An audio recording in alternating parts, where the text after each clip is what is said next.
Hello and welcome to the AskDrBen podcast. I'm your host, Ben Johnson. As a holistic-minded physician, I've spent the last 20 years looking outside the box and conducting research to find the true causes of skin conditions and other diseases. And while the focus of my work has been on aesthetic medicine and unlocking the secrets to reversing skin damage, this podcast will also include many other exciting revelations pertaining to you and your family's health and well-being. So let's get started. Today we are talking about permanent age reversal. So this is a subject matter that I love because I'm so fascinated in the skincare industry, in dermatology, plastic surgery. I mean, I think if you ask people if it's possible to permanently reverse aging skin, most of them would say no.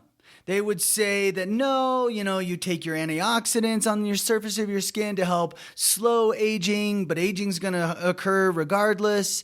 And they might say, well, you can burn off your old skin, your damaged skin, and new skin will replace it. And maybe that's their version of permanent age reversal. But in general, if you ask people, hey, if I keep using this product, will my skin get younger and younger every month? Because that would be the indicator that, in fact, real long-term changes are happening. And of course, we know the answer for just about every skincare product in the world is no.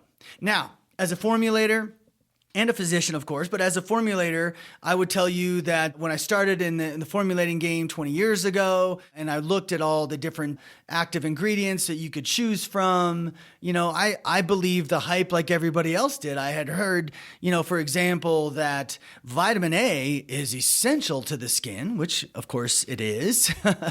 But because I apply retinol to my face, it is well known to turn into retinoic acid, and therefore it will turn into retinoic acid. It will stimulate more collagen. And the net result of me using a retinol every day is that I'm going to get more collagen, which obviously implies that your skin should get thicker over time. And yet it never seems to do that. In fact, if you want to do the test, one way to know for sure whether or not your skincare products are doing the job for you, and that is to stop them for a few days. Literally just switch to a moisturizer, and it can't be a plumping peptide moisturizer because that also creates a temporary effect. But it has to, just cut back a few days, and what you're going to learn is that your skin will deflate. It will deflate because the main ingredients being used in skincare today are not designed to create real physiologic activity.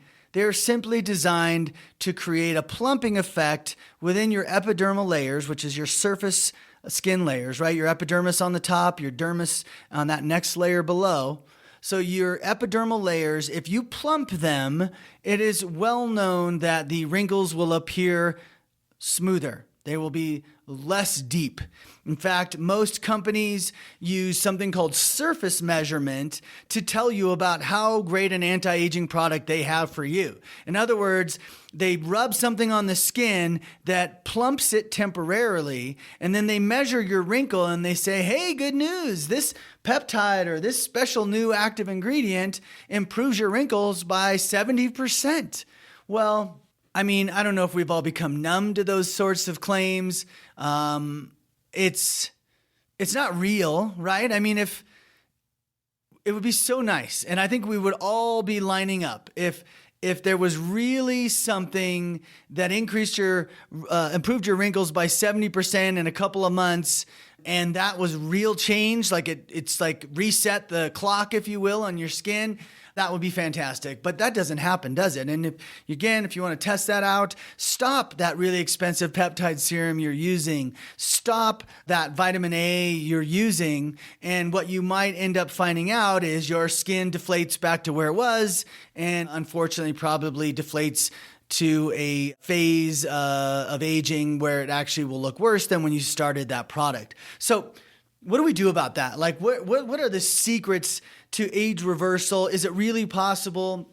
Again, I fall back to one important thing, which is your body is unbelievable. Like your skin is so powerfully responsive, so intelligent in maneuvering to whatever you do to it to fix problems and new problems too. Like, you might think, well, yeah, Ben, the skin, it adapts, it's not really intelligent. It just is just adapting intuitively, innately. It's part of the inherent design of the cell. And listen, I'm not going to go too deep into that conversation other than to tell you that I don't believe in that. I believe that the body has essentially proven that all the cells are intercommunicating. And if all the cells are intercommunicating, then in other words, your big toe cells know exactly what's happening with that infection in your sinuses, and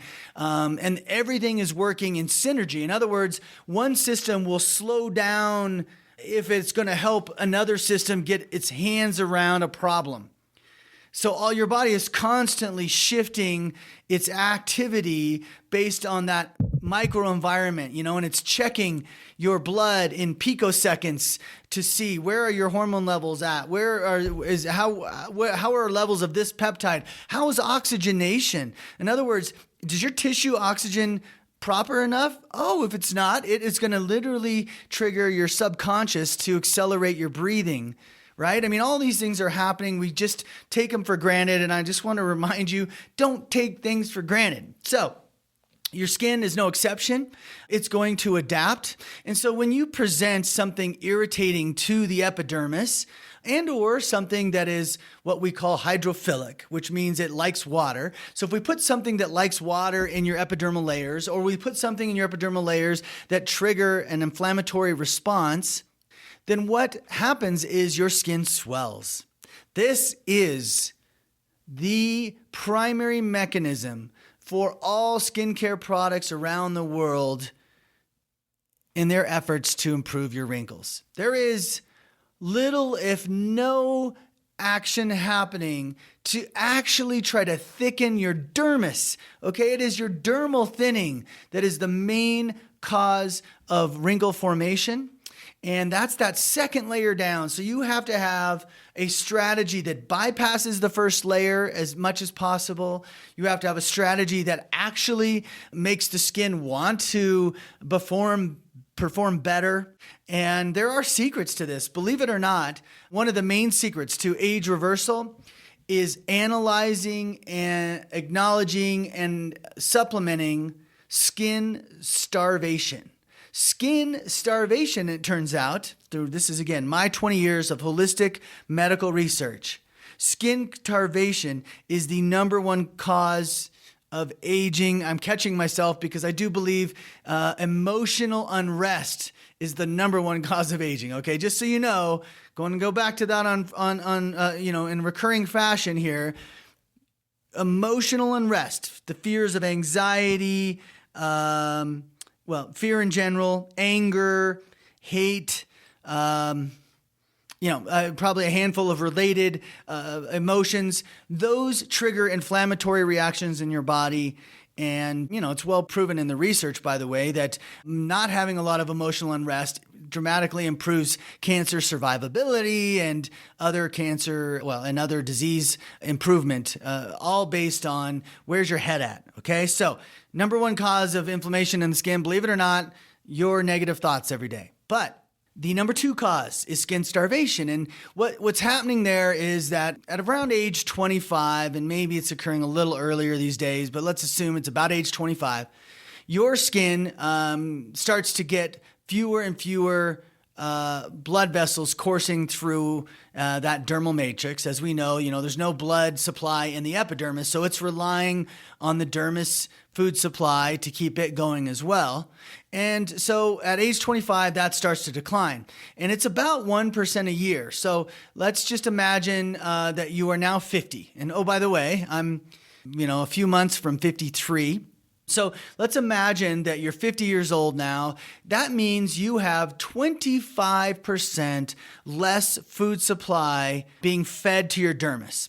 And as we know from very well-established studies, your body in its intelligence adapts to shortages, right? If you eat half the calories your body needs every day to stay functioning properly, it will literally shut down certain aspects of your metabolism or slow down in order for you to survive that lack of nutrient. And the same thing happens in your skin. So when your skin sees less blood circulation going through it every year, and again, let's just go to that 50-year-old with 25% shortage, then your skin will slow down the turnover rate by 25%. It's not just collagen, it's maintaining the barrier, it's responding to sun exposure, everything you can imagine diminished for a 50-year-old by 25%. So one of the main areas of focus for me and my company Osmosis and just my general advice to all of the estheticians and physicians that I educate around the world is to restore that first and foremost. So, how do you do that? I mean, maybe I'll just touch on it now and we'll get into some ingredients probably in more detail in future episodes. But, one of my favorite ingredients is niacinamide because niacinamide, a B vitamin, is a vasodilator and it allows for an increased food delivery to the skin in a not too harsh of a way, as say compared to like a niacin, which is a little bit more harsh on the flushing side of things. I also love my growth factors. So I'm a big believer in using stem cell derived growth factors, specifically,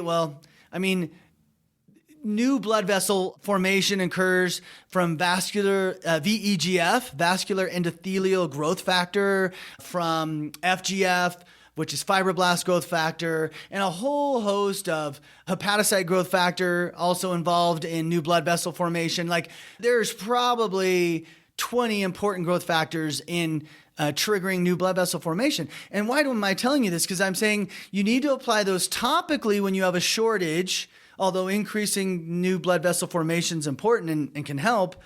But to get that done, you really do need to apply these topical growth factors, which work through the follicle to encourage new blood vessel formation. There's ingredients like retinaldehyde, which appears to trigger new blood flow activity. There's an ingredient, one of my fan favorites is chlorella vulgaris. Chlorella is powerful in increasing new blood vessel formation. And so, I would just tell you in general, I focus on that because if you really want to reset your skin's age, and that's what we're talking about, right? Reversing aging is resetting it. Well, then you've got to reset the blood supply back a decade or hopefully even back 2 decades to a 30-year-old.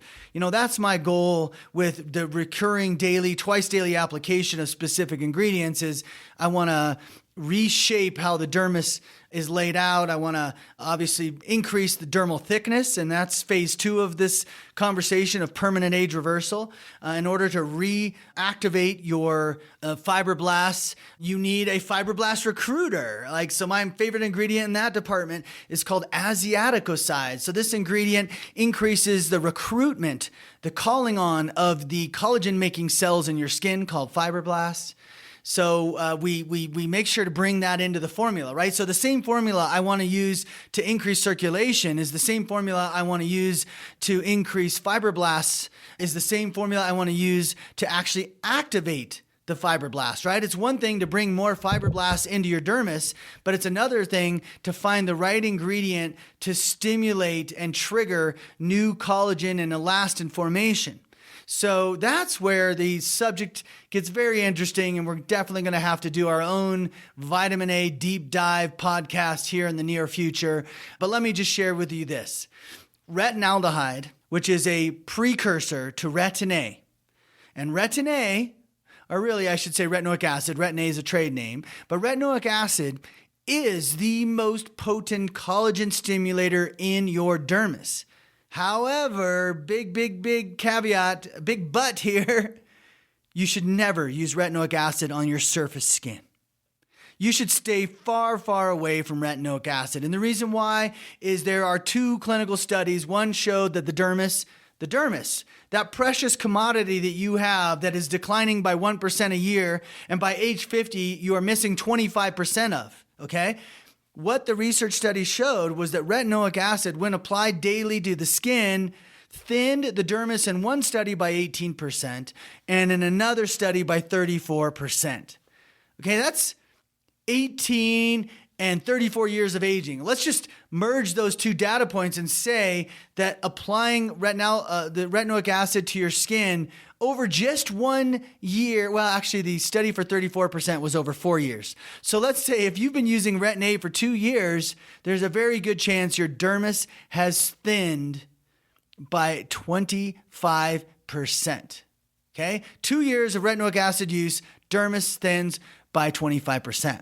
Now, in those studies, it's kind of funny that they talk about what the good side of that, they say, is that it causes epidermal thickening. So it doesn't thicken the part of your skin that's directly related to your wrinkle. It actually thins that. However, for a period of time, it will thicken your epidermis. And actually, that's what all vitamin A's say they do.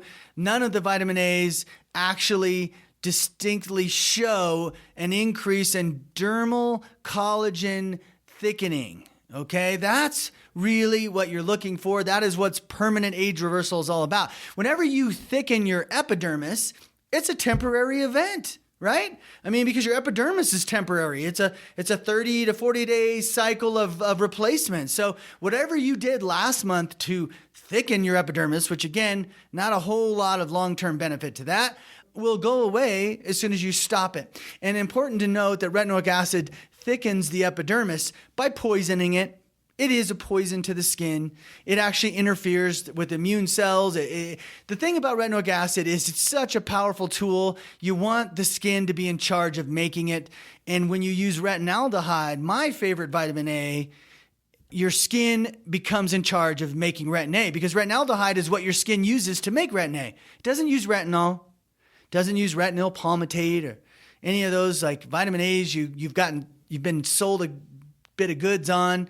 No, it's actually retinaldehyde that converts to retinoic acid. And I do want to add a little caveat here, because some of you at this point may be going, okay, Dr. Johnson's making some interesting points, but he owns a skincare company. He's biased. Let me address that right here and now. I am not biased. I am making educated decisions. I have the same right as any other skincare line to use regular retinol in my products. I chose not to. I could have used retinoic acid for my physician clients and my medical line. I chose not to.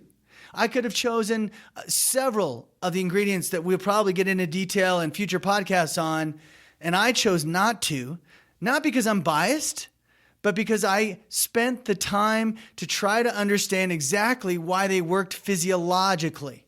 What was actually happening? Was there any collagen being made? And while I do trust the data that says that when you put retinol on your skin, there is an increase in collagen manufacturing at the dermal level, and I get how that could be confusing to you, so I want to say this in a simple and as slow a form to help you understand it. If I put something on your epidermis that causes your epidermis to shed, then yes, in fact, I will trigger new collagen, increases in collagen, measurable increases in collagen at the dermal level, because that's the only place collagen is made, by the way. All the epidermal collagen is made in your dermis. So you're going to measure, I'm going to put vitamin A on the surface skin, retinol in this example, on the surface skin, and it's going to cause my skin to shed. It's called the keratolytic effect. It literally breaks down my epidermal barrier, increases my sun sensitivity, dehydrates my skin, and causes my skin to shed. And as a result of that, my fibroblasts will start making an increase in collagen. And where is that collagen going? It's going to replace the shedding epidermis. So my point is to say that yes, these studies on retinol will suggest that there is collagen being made that's permanently rejuvenating, but in fact, the only measured change in the skin happens at the epidermal level, which is temporary, and the increased collagen is feeding the change in the epidermal level. So hopefully that made sense. Obviously, if you guys have more questions on my podcast, feel free to email me at benjohnsonmd@gmail.com, or perhaps you're going to check out some of the other places where you can see some of my videos on YouTube, and we're going to give you direction and where you can find all that stuff if you want to dive deeper on some of these subjects where I'm choosing not to go too deep at the moment. So we're talking about age reversal, and we're talking about the strategies to actually permanently reverse aging skin. And what I'm here to tell you is alpha hydroxy acids are not the right choice at any time unless you're talking about them being presented to the skin in an amount under 5%, and ideally a little bit buffered. And so let's walk through that a little bit. You see what alpha hydroxy acids do, and that includes, glycolic acid in particular. You also have a beta hydroxy acid called salicylic acid. The other alpha hydroxy acid that's more commonly used is, you've got, I believe, malic acid, and you've got lactic acid, right? And so lactic acid, as it turns out, is something that your skin utilizes as a natural moisturizing factor. So having 1% or 2 or 3% of lactic acid on a daily application is perfectly fine, because it's not enough to damage your barrier. It's not low pH enough to cause exfoliation, and it is a source of moisture within your skin. So there's where I distinguish where that makes sense. And by the way, only L-lactic acid is found in your skin. Glycolic acid is not a natural moisturizing factor. Malic acid, not a natural moisturizing factor. So you would choose the alpha hydroxy of choice, in my opinion, is L-lactic acid. That is the chirally corrected version of lactic acid. The reason why you want to use that is because that is the best natural moisturizing factor. So if you use stronger than those strengths of those acids, and or you do a chemical peel with those acids at 10 or 20% strength, you are damaging your skin. You're literally burning your epidermis, which for the most part isn't the end of the world, right? If I burn my epidermis, my skin will go into emergency mode. And yes, my skin will suffer for the next 7 to 10 days as it attempts to replace everything that got burned.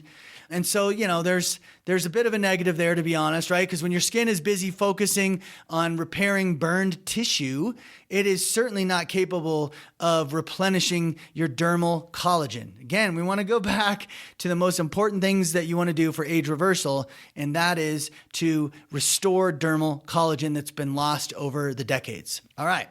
Well, there's actually one other piece. Age reversal is not all about collagen. It's also about discoloration and texture changes, right? We see our texture change. We see our pores enlarge. We see age spots show up. We start to see liver spots and other red spots. And then we get to the precancerous lesions. These are all with each new and upcoming decade. So what I want to tell you about the acid peels is the problem isn't as directly in the damage to the epidermis, but don't for a minute think, I'm refreshing my epidermis and my epidermis needs it, okay? I do not believe that to be true in any way. But what it does, unfortunately, is there's a part of your epidermis that is called the dermal epidermal junction. It is basically the first part of your skin that doesn't shed every 30 days. And so that dermal epidermal junction, also known as the DEJ, takes hits. It's taking hits from the sun every day that you go out. It's taking hits from the environmental toxins that are going into your skin. It's taking hits from the acids that you may have used, the lasers that you may have opted in for. All those things cause hits to the DEJ. And as the DEJ accumulates damage, it eventually starts to show wear signs. And those wear signs, number one, show up as red spots, but almost universally they turn into brown spots because your skin creates pigment to hide them. So using acids to try to increase turnover is not the way to go. Instead, what you want to do to increase your turnover rate is you want to feed your skin. Second thing, in order to increase collagen, you want to use a vitamin A that actually triggers collagen manufacturing without harming the epidermis. You do not want your dermal skin, you do not want your fibroblasts, the makers of your collagen and elastin, too preoccupied with the epidermal collagen. Okay, you want it to be done with it and not have to keep working on it. And so if you're constantly peeling your face, or let's say you love to use your scrub cleanser every night, please don't. because what you're doing is you're taxing your collagen making cells and making them make faster than they have the capacity to make. Remember, we're going all the way back now. Those fibroblasts are starving for nutrients. The reason why they're producing 25% less collagen at age 50 is because they're starving for nutrients. So if you keep shedding your surface skin, if you keep scrubbing away your protective barrier, you are going to force an increase in the starvation event of your skin. It's really an important concept to understand. So getting back to permanent age reversal, I'm going to close on a general idea here, which is this. The healthier you are in your everyday living, the less toxins you ingest, the more exercise you do, the better diet you choose, the better your skin is going to respond anyway.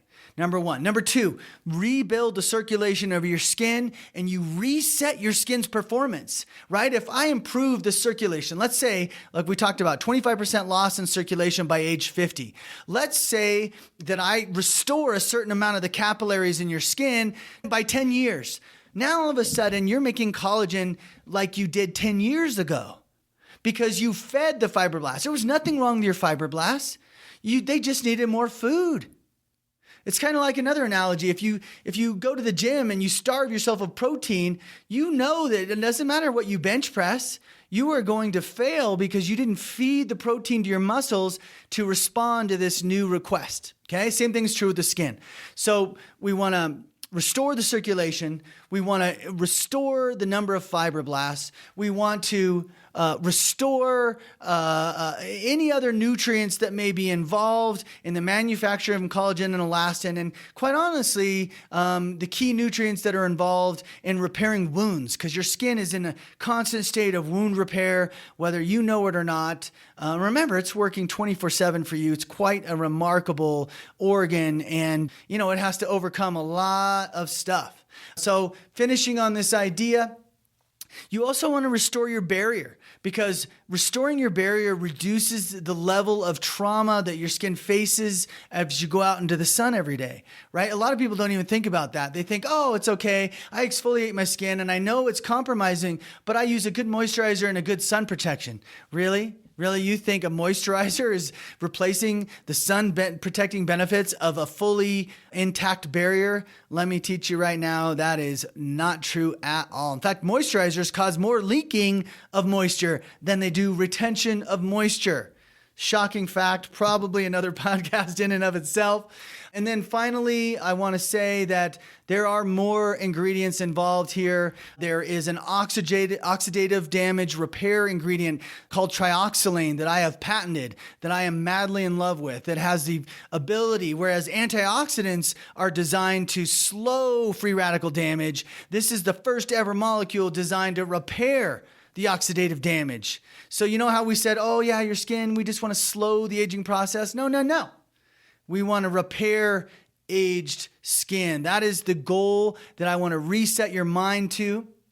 And so I'm super excited to share with you even more deep dives into all of these types of modalities as we go forward.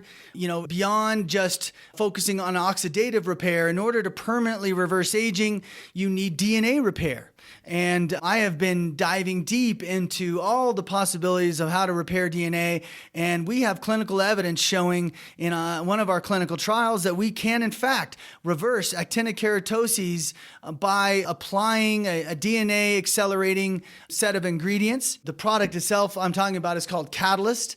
And those clinical trials are available on the website, osmosisbeauty.com. So I encourage you to go see what we did in that regard. But the main one that reflects DNA damage was our improvement of AKs over 8 weeks. So improving DNA damage, improving circulation, improving collagen stimulation, improving starvation, improving the growth factor population. The key thing I want to say is there's never going to be one ingredient, okay? There's never going to be one vitamin A, even though I love my vitamin A called retinaldehyde, and I love, and it's available to others as well. It's out there. It's just the way we're doing it, stabilized and liposome delivered, is a little bit different. But I love my vitamin A, but on its own, it's probably not permanently reversing aging. In order to permanently reverse aging, you're gonna need to do all of it together.